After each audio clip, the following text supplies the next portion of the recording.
À l'approche de l'été, les affaires d'intoxication au GHB dans les bars n'en finissent plus. Depuis un mois, des personnes, principalement des femmes, racontent avoir été agressées après avoir été droguées. Les témoignages de femmes victimes d'agressions sexuelles affluent sur les réseaux sociaux. Cette semaine, c'est la chanteuse Louane qui aurait été victime de vertiges et de vomissements alors qu'elle sortait d'un bar dans le 18e arrondissement de Paris. Ouais, effectivement. Très vite prise en charge par un médecin, les symptômes qu'elle décrit s'apparentent à une consommation de GHB. La personne va être un peu sédatée, un peu somnolente et ne va pas enregistrer ce qui se passe. Mais que s'est-il vraiment passé? Doit-on craindre la multiplication des attaques au GHB en France? Ce soir, le journaliste Florian Anselme et l'addictologue Laurent Carilla sont avec nous pour en parler. J'en ai rien à foutre. Merci Laurent Carilla d'être avec nous. Vous êtes addictologue. Merci. Avant qu'on ait l'histoire qui va nous être racontée par Florian Anselme, merci, journaliste causeur et éminent, bien sûr chroniqueur chez Mathieu Delormeau dans TPMP People. Qu'est-ce que c'est que le GHB? Le GHB, c'est une drogue. Oui. C'est une drogue qu'on appelle ecstasy liquide. Donc ecstasy liquide, c'est quoi? C'est propriété euphorisante, propriété aphrodisiaque, mais aussi propriété amnésiante. C'est-à-dire qu'on peut en prendre et un peu ne plus rien se rappeler. Ah, c'est fou ça. Alors, les effets, donc vous les avez donnés, ça dure combien de temps les effets? Les effets sont très très très rapides. En 15-30 minutes, ça arrive, ça dure 3 heures en moyenne. Ah ouais. Et après, ça se dissipe. Et on peut ne pas s'en souvenir? On peut ne pas s'en souvenir. Et le problème, c'est qu'il faut les doser vite fait pour savoir s'il y a du GHB dans le sang ou dans les urines. C'est pour ça qu'on l'appelle la drogue du violeur aussi. Hein. C'est un agent de soumission chimique en fait. C'est comme l'alcool et les benzodiazépines. En fait, la drogue du viol, c'est un truc très très médiatique. Parce que dans fin des années 90, on disait ouais, c'est la drogue du viol, etc. Mais dans ces agents-là, en premier plan, c'est l'alcool. Comment ça se matérialise? C'est ça que j'aimerais savoir. Parce que, comme on dit, parfois on se dit, oui, on m'a mis du GHB dans mon verre, etc. Comment ça se matérialise? C'est un liquide inodore, incolore, sans saveur. C'est un peu amer. Ouais, mais ils le mettent dans les verres déjà où il y a de l'alcool ou du jus d'orange, etc. Parce que le GHB, il ne faut pas le boire tout seul dans un verre en plastique. Ça fait fondre les verres en plastique. Ah ouais, donc c'est extrêmement violent quand même. Et les GHB, ça veut dire quoi? Les mecs, ils ont des petites fioles c'est des petites fioles d'1 millilitre. Mais il y a des gens qui consomment du GHB pendant les fêtes. Hein. Ils font la fête au GHB pour avoir des parties sexuelles avec. On peut en mourir? Bien sûr, on peut faire ce qu'on appelle des G-Hall, c'est des comas, et on peut... en fait, le GHB tout seul peut ne pas tuer, mais il peut tuer, mais surtout, c'est souvent mélangé à de l'alcool, à des benzodiazépines, et c'est là où il y a des décès. Il paraît qu'à l'origine, c'est un décapant pour enjoliveur, c'est vrai ça? Exactement, c'est un décapant pour enjoliveur. Ouais. Je peux vous raconter une anecdote rapide. Avec plaisir. Je soigne des patients qui ont des problèmes avec le GBL, qui est un dérivé du GHB, et un jour, à côté de l'hôpital où je travaille, il y a la maison du parquet, qui est une grande maison qui vend des parquets. Le patron m'appelle et me dit Docteur Carilla, oui, voilà, on a un problème. Toutes les semaines, on a les mêmes personnes qui viennent acheter des bidons de 5 litres pour leur parquet. Ils doivent avoir un parquet immense. Oui, ils doivent. En fait, dans ces liquides pour parquet, il y a du GBL. Ah ouais, d'accord. Non, ça c'est intéressant, hein. C'est pas une anecdote anodine, non, je vous le dis. Comment on peut repérer cette drogue? Encore une fois, c'est une drogue qui agit hyper vite dans le corps. Donc, pour la dépister, il faudrait faire un test sanguin moins de 6 heures après avoir consommé, ou un test dans les urines moins de 12 heures avant de consommer. Les gens ne le font pas spontanément. C'est utilisé dans certains traitements, non? Alors, oui, c'est balèze. Ça, c'est balèze. Je suis fils de docteur. Ouais, je sais. Voilà. Je sais. Merci. Je sais. Arrête, Laurent. Non, c'est vrai, je sais. Laurent, tu n'es pas fait pour ça, Laurent l'a déjà fait. Non, c'est bon. Merci, Laurent. Oui, il y a le GHB médical. C'est un traitement médicamenteux qui est testé pour les problèmes d'alcool notamment. Parce que ce qu'il faut savoir, c'est que le GHB se comporte comme l'alcool et les tranquillisants comme le Lexomil, le Valium. Je cite des marques là comme ça, mais c'est pour que les gens comprennent. Non, mais Laurent, c'est extrêmement intéressant ce qu'il dit parce que on va avoir le récit de ce qui est arrivé à Louane, voilà, qu'on adore, hein, bien sûr, chanteuse, actrice, voilà. Et Florian, qu'est-ce qui s'est passé? Je sais que vous avez toutes les infos sur cette affaire. Est-ce que vous pouvez nous raconter? Elle est tout simplement allée boire un verre tranquillement avec une amie, avec la nounou de sa fille dans un bar du 18e arrondissement parce qu'elle habite là-bas avec son compagnon et sa fille donc. Et un peu plus tard, en rentrant chez elle, elle a été prise de vertiges, de nausées, de sensations assez désagréables, on va dire. Elle a appelé son médecin tout de suite, qui est venu, et qui a immédiatement suspecté ce que décrivait monsieur, c'est-à-dire des symptômes dus au GHB. Donc il a ordonné, enfin en tout cas il a préconisé qu'elle aille faire les tests adéquats pour vérifier s'il s'agissait bien de GHB ou pas. Elle a évidemment porté plainte. Donc c'est ce qu'il faut faire. Voilà, à l'heure actuelle, on n'a pas les résultats. Elle a des doutes, elle a dû voir peut-être quelqu'un qui était, peut-être quelqu'un qui lui a demandé une photo qui était un peu bizarre. Alors, ce qui est raconté, en tout cas dans l'article du Parisien qui ont sorti l'info ce matin, c'est que a priori personne ne s'est approché d'eux, que personne ne les a sollicités, etc. C'est ce qui était raconté ce matin. Après, peut-être que depuis d'autres choses. Il paraît qu'elle titubait. Elle était vraiment mal. Voilà, elle était vraiment très très mal. Après Louane, il faut aussi dire que c'est quelqu'un. Alors, je minimise absolument pas son état, etc. Elle devait forcément se sentir pas bien, mais c'est quelqu'un de très fragile. C'est quelqu'un de très fragile qui a pendant longtemps, elle s'en est exprimée dans des interviews, avait du mal à sortir, à être avec du monde autour d'elle, etc. C'est quelque chose elle a lutté contre ça, elle a vu un psy, elle voit un psy depuis l'âge de 8 ans, c'est quelqu'un qui a perdu ses parents très jeunes, etc. C'est quelqu'un de très très très fragile, donc évidemment peut-être, je lui souhaite pas, mais peut-être qu'elle a pris une substance qu'elle n'aurait pas dû, mais c'est aussi quelqu'un qui a eu beaucoup beaucoup de mal à remettre le nez dehors pendant très longtemps, donc peut-être que ceci pourrait expliquer cela. En tout cas, c'est ce que je lui souhaite, parce que ça voudrait dire qu'elle n'a pas été droguée. Le médecin, oui, Guillaume. Le docteur Carla parlait tout à l'heure des boîtes de nuit, des lieux où sont souvent administrées les doses de GHB. Là, ce qui est incroyable, c'est qu'on est un lundi à 19h30 non, mais dans un bar. Maintenant, c'est plus les boîtes de nuit, maintenant. C'est tous les bars. Faut faire attention. Il y a un truc important, c'est ne jamais laisser son verre seul. Jamais. Jamais. Jamais. Et même mettre un cache-verre si c'est possible. Ça existe. Les capotes de verre, ça existe. Les boîtes de nuit, boîtes de nuit, club, bar, café, le café standard près de chez vous. Vous laissez jamais votre verre seul. Jamais votre verre seul. Castaldi, je crois qu'il le laisse jamais seul. Il est jamais loin de son verre, Castaldi. C'est un bar très tranquille, fréquenté plutôt par des personnes âgées. Personne ne les aurait approchés, donc c'est extrêmement étonnant. Là-bas, on les a contactés. C'est un bar qui est rue des Abeilles. Ils sont extrêmement énervés parce que ça peut nuire à l'image du bar. Il y a plein de gens qui viennent tous les jours. Et si vraiment on peut se faire administrer du GHB un lundi à 19h30 dans un bar, c'est extrêmement grave. Alors, il était 19h30 lorsque la chanteuse s'est rendue dans un café donc de Montmartre, rue des Abeilles, c'est ce que vous dites dans le 18e. Elle a été accompagnée de la nounou de son enfant. Les deux femmes n'ont bu qu'un verre et n'ont pas quitté leur table. C'est ce qui s'est dit. Personne ne s'est joint à elle. Très vite, Louane a commencé à ressentir des symptômes étranges, précise une source policière, vertige, nausées, vomissements, titubation, c'est ça les symptômes. Ça, c'est ce que vous racontez, c'est les symptômes par exemple de quand on est ivre avec l'alcool, vous voyez. Ça, ouais. Et avec le GHB, ça peut faire ça. Mais, encore une fois, on n'a pas de résultat de dosage.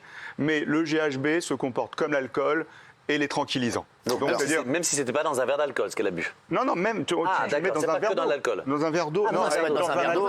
Dans un verre d'alcool, ça potentialise les effets. Ah, d'accord. Dans un Fanta. Non, mais je sais. Dans un Fanta, ouais, n'importe quoi. Dans un Boga. On peut faire le parallèle aussi avec parce qu'il y a une enquête qui est ouverte depuis le mois de novembre parce qu'il y a eu beaucoup de dénonciations, de rapports qui ressemble à celui de Louane aujourd'hui. C'est ça. Et on peut faire un parallèle avec les piqûres qui existent aujourd'hui dans les boîtes de nuit, dans tous ces lieux-là, dont on entend parler malheureusement depuis des semaines et des mois.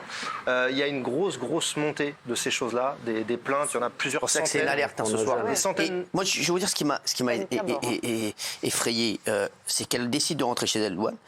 Elle rentre chez elle difficilement. Elle a appelé son médecin et ce qui est fou, c'est qu'il a immédiatement pensé à une intoxication au GHB. Ça veut dire que c'est courant. Exactement. C'est-à-dire que c'est pas un truc auquel tu penses tout de suite. Ah bah non, hein. C'est ça qui est incroyable. Ça Il veut est dire, bon. Hein. Laurent, il est bon. Non, mais il est bon. C'est un médecin qui vient en urgence comme ça au domicile, il est bon, quoi. Non, mais c'est incroyable. Ça veut dire qu'il envoie. Mais de toute façon, il faut y penser systématiquement maintenant. C'est un réflexe à avoir en 2022. Non, mais c'est fou. Donc cette drogue est présente et surtout pour les jeunes, faites gaffe. Vraiment, maintenant, c'est partout. Ouais, c'est partout. C'est quand même extrêmement flippant parce que c'est le début de l'été, le début des festivals, faut faire gaffe, là. des concerts. Là, il faut faire vraiment attention. Bien de le dire, Gilles, il y a eu plein de bars depuis l'été dernier. C'était dans les boîtes, c'est vrai que c'est descendu dans les bars. Il y avait eu 60 faits. Il y a eu 9 plaintes, mais 60 faits, dont 6 hommes. Donc effectivement, ça touche tout le monde. C'est pour ça que la procureure a ouvert une enquête. Et je ne parle pas de ce bar en particulier, mais il y a eu dans l'enquête, il y a des soupçons sur des employés de bar. C'est-à-dire qu'ils agiraient en duo. Vous avez une victime repérée. Alors c'est plutôt en ce moment pour dépouiller que pour agresser sexuellement. Mais sur les dizaines de cas. Mais ils agiraient à deux. Vous avez un employé, encore une fois, je ne parle pas de ce bar, vous avez un employé qui peut être complice, qui administre, qui repère, qui administre. Lui, il reste à son poste, il a administré la substance et la personne boit et un complice va suivre la personne pour la dépouiller. Donc, ils ont des soupçons de fonctionnement en duo. Et il y a eu plein de bars, à Bruxelles notamment, il y a des associations, plein qui se sont mobilisés. Il y a eu des cas à Lille, Marseille, Grenoble, Nantes, Paris, donc la Belgique. Et il y a plein d'associations qui, en ce moment, condense pour après rapporter à la police pour essayer de voir d'où viennent les cas. Donc vous avez raison de lancer l'alerte, c'est extrêmement préoccupant. Ouais. Mais Florent. Oui, non, mais et puis il y a aussi le hashtag. Il y a un hashtag Balance ton bar, ton bar qui a été lancé au même moment de ce que racontait Gilles. Et surtout, ce qu'il faut, je vais revenir sur ce que disait Guillaume Janton parce que c'est très important. C'est souvent dans des bars qui ressemblent aux bars de Monsieur et Madame Tout le Monde. C'est-à-dire, c'est pas des endroits où on a l'impression que c'est le temple de la dictologie. Ouais. C'est des bars, brasseries qui font tabac, etc. Le temple de la dictologie, c'est les hôpitaux. Ouais, c'est ça. Pardon, excuse-moi, oui, c'est vrai. Enfin voilà, c'est des endroits tout à fait banals où on va acheter des cigarettes, boire un café, une bière, etc. Où on ne soupçonne évidemment pas qu'on peut être victime d'un... Voilà, on se méfie pas. Et c'est Louane, encore une fois, je ne le souhaite pas, mais si ça lui est arrivé, elle ne s'est absolument pas méfiée. Mais, docteur, on est tous égaux face au GHB. En fait, comment on peut être sûr de comment on va réagir? En fait, qu'est-ce qu'il faut faire si on a un doute? Les symptômes, c'est des symptômes comme a décrit Cyril, c'est-à-dire on titube, c'est comme si on était saoul. Ouais. Voilà, les symptômes, c'est ça. On est comme si on était ivre avec de l'alcool. Et plus le dosage est élevé, plus il y a des risques de coma. Bon. Mais moi j'ai 2 ados par exemple, elles sortent tout le temps. Moi je suis flippée entre les piqûres, l'alcool, le GHB et tout ça. Donc qu'est-ce que je leur dis? C'est quoi ce qu'il faut faire? Être entouré, je pense. Ne jamais rester seul. D'accord. Ne jamais consommer seul. Avoir toujours son verre. Sinon. Le couvrir. Le couvrir. Il y a des choses dans les bars et sinon ça s'achète sur Internet, etc. Et c'est ça les principaux conseils de départ. Après. Il ne faut pas mélanger, après il y a l'histoire d'alcool, etc. Il ne faut pas mélanger l'alcool avec d'autres produits, parce que ça, les jeunes, ils le font un peu. Il y a ces éléments-là. Et là, c'est l'été, comme le disait Valérie, c'est là où c'est un pic dangereux. Je ne fais pas une alerte, c'est pas une alerte atomique, mais c'est dangereux. C'est vrai que là, les soirées estivales arrivent fortement. Je voudrais vous montrer le témoignage d'une femme droguée au GHB. Vous allez voir, elle en a fait les frais, vous allez voir ce témoignage. Je voulais absolument vous le montrer ce soir. Regardez. On est sortis dans la rue et là, quand je me suis assise, apparemment mon état s'est dégradé en 10-15 minutes et je ne savais plus où j'étais, je ne savais plus comment mes amis s'appelaient et à force apparemment je ne me rappelais même plus de comment je m'appelais moi-même.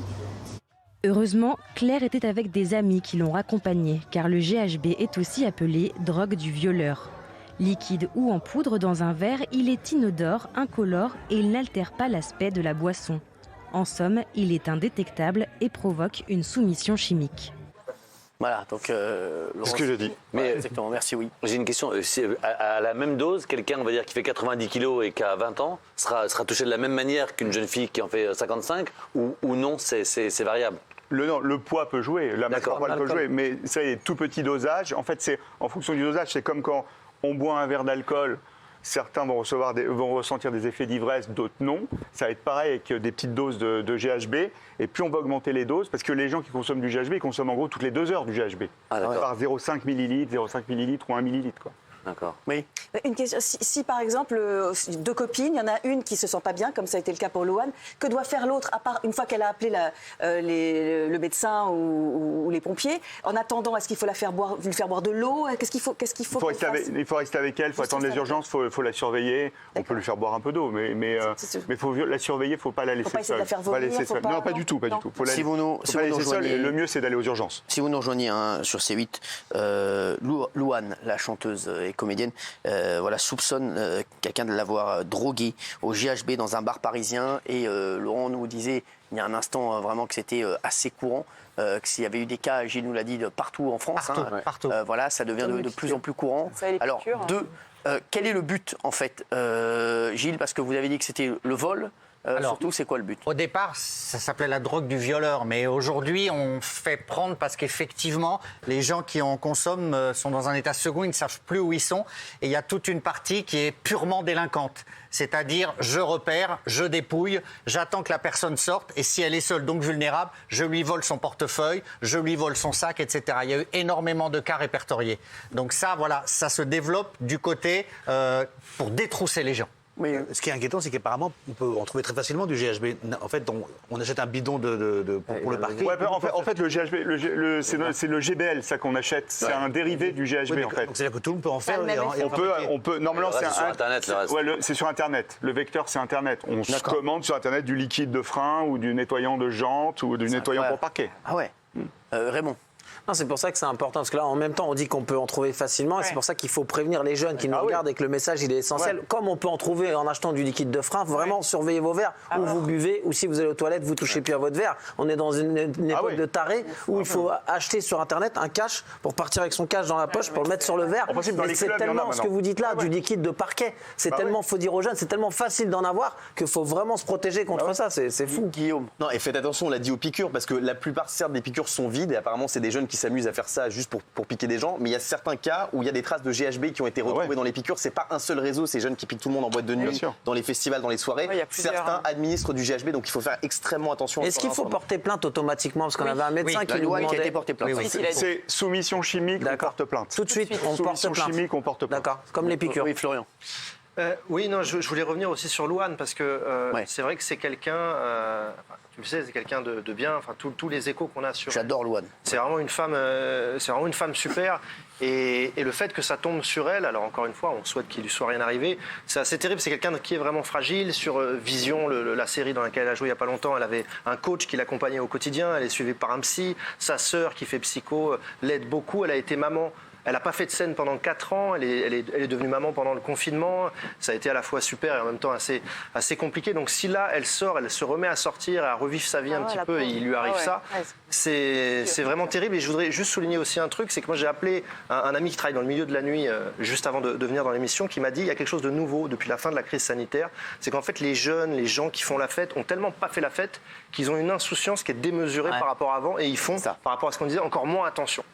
Ils font vraiment plus du tout attention, et forcément les esprits malveillants. Justement, docteur, comme on est en train de parler des alertes avant les soirées estivales, on m'a parlé d'une nouvelle substance, alors là qui serait sans doute prise sur la base du volontariat, mais je voulais votre avis, parce qu'il y a des jeunes qui m'ont dit que c'est une substance qui a un goût de réglisse, qui est très dangereuse, qui s'appellerait du 3-MMC. Est-ce que vous avez entendu parler de ça? On m'a dit que ça commençait à tourner dans les soirées, et peut-être qu'il faut dire aux jeunes, si on vous propose un bonbon au réglisse ou quelque chose au réglisse, il faut surtout pas le prendre. Est-ce que c'est un goût de réglisse ou ça a d'autres goûts? Le 3-MMC, c'est une drogue de synthèse, une nouvelle drogue de synthèse qu'on achète sur Internet aussi, voilà, et qui se comporte comme les amphétamines ou la cocaïne. Et en fait, cette drogue-là était d'abord plutôt utilisée dans des parties de chemsex, des parties sexuelles avec des produits, plutôt dans la communauté des hommes, qui ont des rapports sexuels avec des hommes. Donc c'était vraiment des parties sexuelles avec des produits.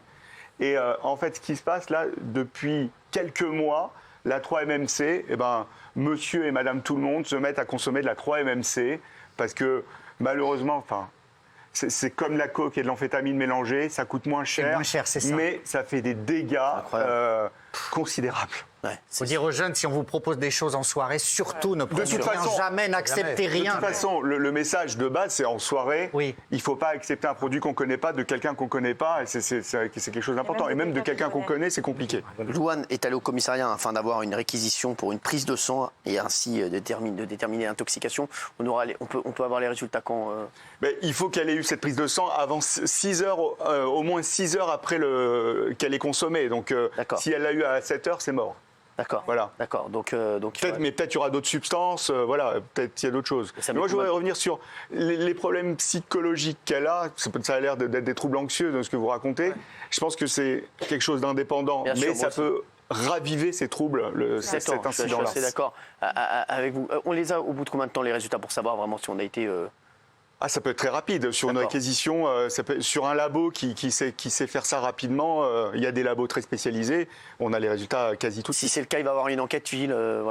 Ah oui, c'est sûr, elle a tout à fait bien agi, elle a porté plainte. Maintenant, on va voir si c'est adjoint à l'information judiciaire, la procédure qui avait été ouverte en novembre 2021, ou si c'est indépendant. Il y avait beaucoup de cas dans le quartier de Pigalle à Paris, et c'est pas très loin. Donc c'est pour ça que les policiers se penchent sur l'affaire vraiment là.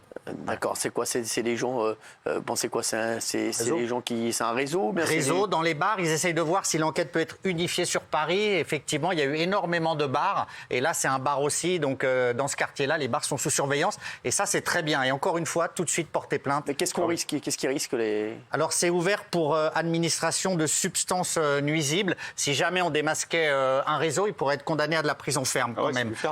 Parce qu'il y a des gens Non, effectivement, parce que l'état des gens, il y a des gens qui sont extrêmement malades et qui ont des séquelles après avec le GHB. Et comme dit le docteur, ça peut raviver aussi des anciens trucs qu'on avait. Enfin, ça peut être très grave. N'importe quelle drogue peut raviver des problèmes psychologiques qui restent après à vie. Tout à fait. Parce que c'est deux problèmes distincts. C'est-à-dire que quand on a un trouble psychiatrique préexistant et on prend des drogues dessus, ça peut réveiller le problème psychiatrique. Et là, le GHB, si par exemple on le prend dans un verre parce qu'on a été drogué par quelqu'un, on peut avoir des séquelles après. C'est ça. Alors, sur une consommation, on peut faire des accidents psychiatriques. On peut faire un accident délirant, on va aux urgences psychiatriques, on peut faire un accident avec un risque suicidaire, on peut avoir des troubles de mémoire importants. Et plus les séquelles, c'est plus on répète les consommations. Oui.